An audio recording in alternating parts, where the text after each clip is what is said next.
This is the one of the most important slides for me, because for all of us it shows you where we all are and actually how we can get confused as to which part of the system we're talking about. I just want to spend a couple of minutes here. This is around, the red is the bad news and the green is the good news. This is where the health and care system has, we hope, a positive effect on health.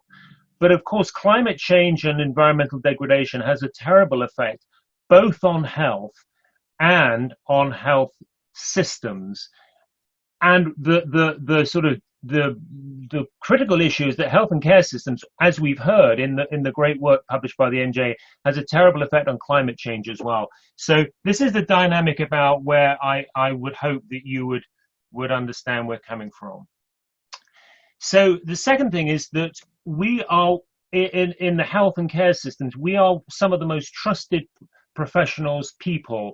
And that issue that Nick Talley referred to is, if we don't do things in the health and care system, here are the 5 most trusted professions as judged by the public in 2019, as judged by Ipsos Mori. Now, all of those, they're all healthcare professionals. So if we're not seen visibly to act on this issue, and I think, just echoing Nick's words, this is not, I think, the year of planetary crisis. This is the century of planetary crisis. We have 10 years from now till 2030 will ultimately determine whether we reach the end of this century on a livable planet. So, no pressure. And we, in the health and care system, if we are not seen visibly to act, we're letting it's a huge responsibility we have. So 3 lessons I just want to think. The first is measure. It's a little bit like test with COVID. And that's why I absolutely have to pay tribute to Scott and Arunima Malik and Manfred Lenzen for all the work they've done in Australia by highlighting this. This is just what we did in the UK. Just that's the graph of where we've come from and where we need to be.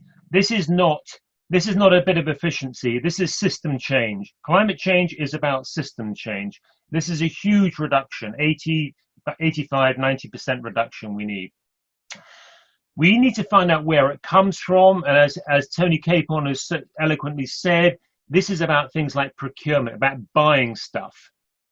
And thirdly, in this first lesson, is we have to realize as a health and care system what we're going to do as far as global and national actions are concerned, what would happen anyway, what the health sector has to do. And that's why the contribution, of people like Forbes is crucial about what on the front line, how we develop models of care, what is the kit we buy. And even thirdly, we've still got a gap. So the health and care system still really has huge responsibilities and huge potential in this area. Okay, Ronnie, if we could just advance one more. Thanks.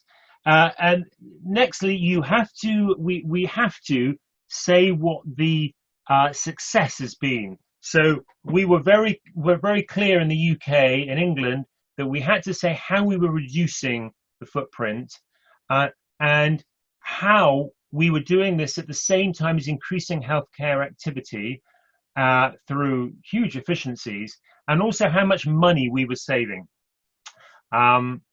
So we'll go on to the next slide now.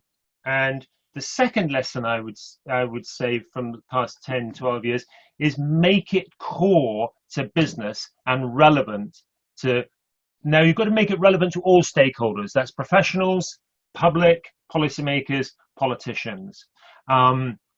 And one of the ways we did this in the UK was we changed the mantra of the whole healthcare system from high quality care for all to high quality care for all now and for future generations.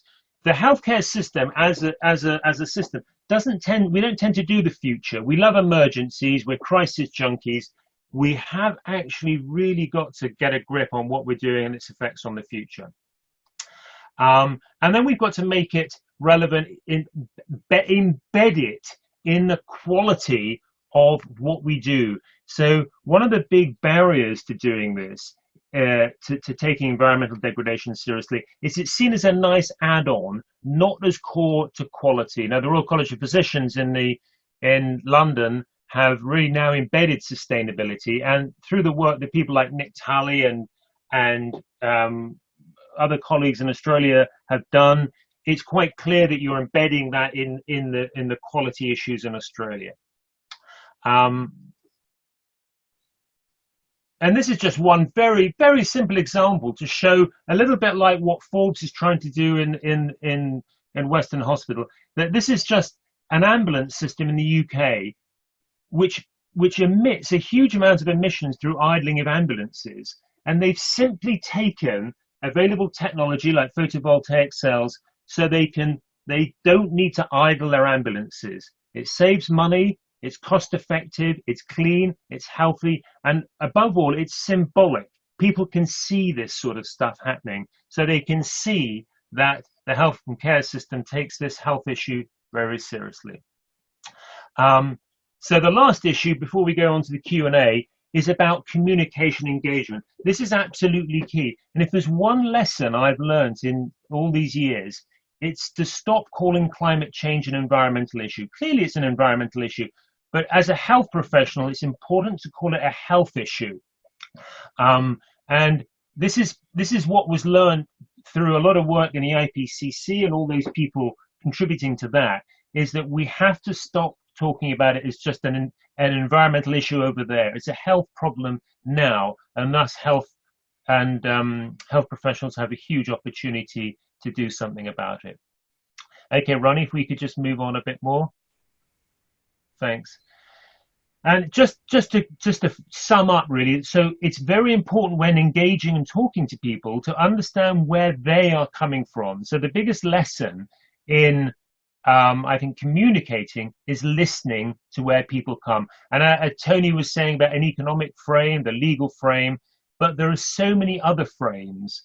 And I just want to point out the legacy and leadership frame. And if it weren't for people like Nick Talley and Richard Horton at the Lancet and Fee Godley at the BMJ, we wouldn't be normalizing this as much as quickly as we have been. So a huge recognition of that fact. So lastly, remember that taking action on climate change and sustainable development in the health and care system is not a nice add-on when you can do it. It's not a trade-off. These are health co-benefits. We would be doing this anyway. We would be saving money. We would be preserving nature. We would be having more sustainable procurement pathways.